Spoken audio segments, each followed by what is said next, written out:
masalah, itu ujian. Ada yang anaknya gak bisa diatur mungkin ya, bandel nauzubillah misalnya, ya kena kasus misalnya, itu ujian. Ada yang diuji tetangga mungkin yang kurang harmonis, ya karena beda visi misi kan gitu, ada gesekan-gesekan ya, entah perbuatan atau kata-kata, itu juga ujian. Bagaimana memandang ujian itu adalah bagian daripada suguhan Allah Subhanahu wa Ta'ala. Jadi Allah tuh menyuguhkan ujian kepada manusia, ya menyuguhkan sesuatu kepada manusia itu ujian, berupa ujian.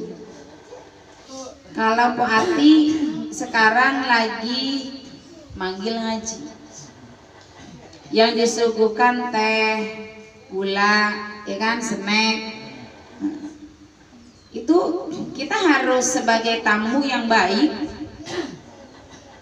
walaupun nggak ada anggur, nggak ada apel, nggak ada pir, boleh protes nggak? Enggak dong.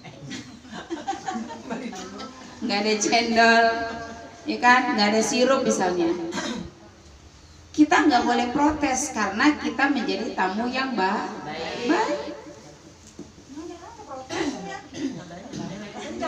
Kalau bungkus boleh ya?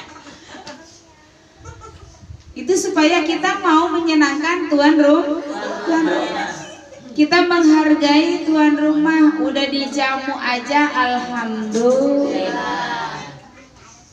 Kenapa? Karena kalau kita yang menjamu belum tentu kita bisa juga lengkap kayak dia yang menjamu, benar nggak? Begitu juga Allah menyuguhkan sesuatu kepada hambanya itu berupa ujian. Ada ujiannya kenikmatan, ada ujian tidak nikmat. Sesungguhnya sama-sama suguhan Allah. Nah, ada hamba yang baik menerima suguhan Allah, ada yang mungkin responnya tidak baik. Nah, ini berarti yang menilai siapa, Bu? Allah Subhanahu wa Ta'ala. Kalau Po Ati udah nyuguhin maksimal dari pagi nyiapin ini itu, tahu-tahu ada yang komen, ya misalnya, kok nggak ada begini sih, kok kurang begini sih, kok begitu sih, kok begini sih, ya. Orang itu pulang, Po Ati bilang apa? Besok-besok Goga masak lagi, besok-besok kalau datang gua kasih air putih baik. Benar nggak? Ya. Orangnya kurang syukur, nggak bisa menghargai orang yang nggak ada ditanya-tanyain. Iya Pak ya? Nah, kalau Allah menyuguhkan kita, kemudian kitanya banyak komen, kitanya banyak ngeluh, kitanya banyak protes, ya, kitanya banyak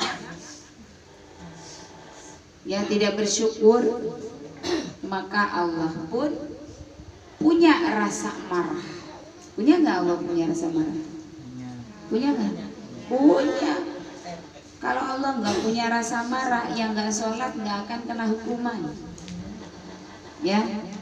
Yang berbuat maksiat nggak akan ada hukumannya.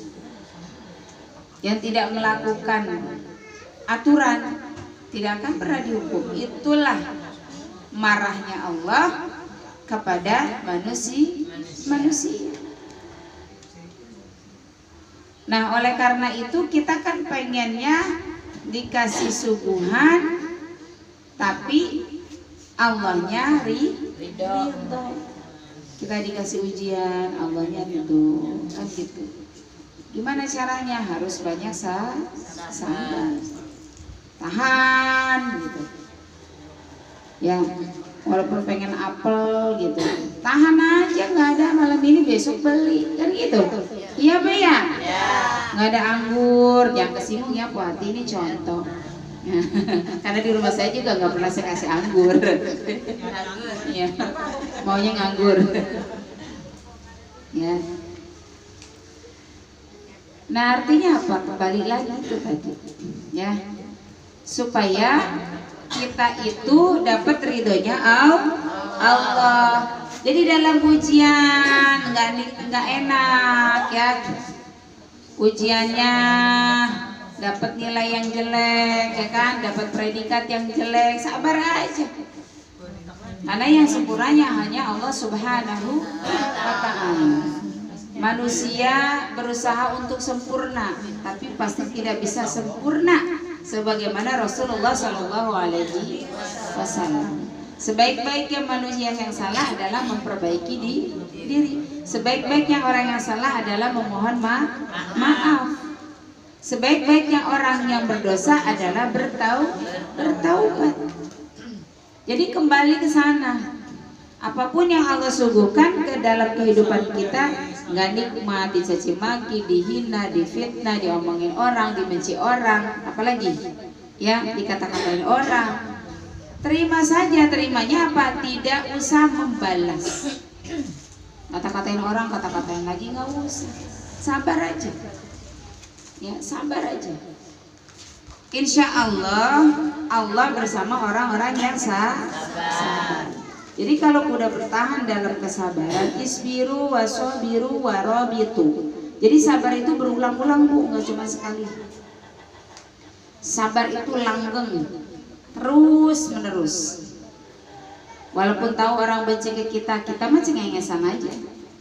Ya, walaupun kita tahu hatinya gedek banget sama kita, tapi kita mesem aja, pura-pura nggak ngerti.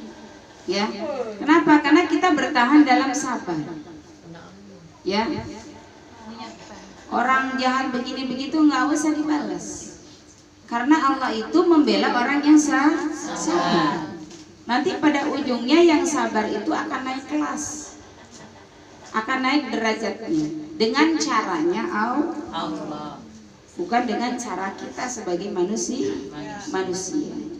Ibu sekalian saya hormati, inna ma'al usri yusra, karena Allah itu kan sudah berjanji di dalam kesulitan pasti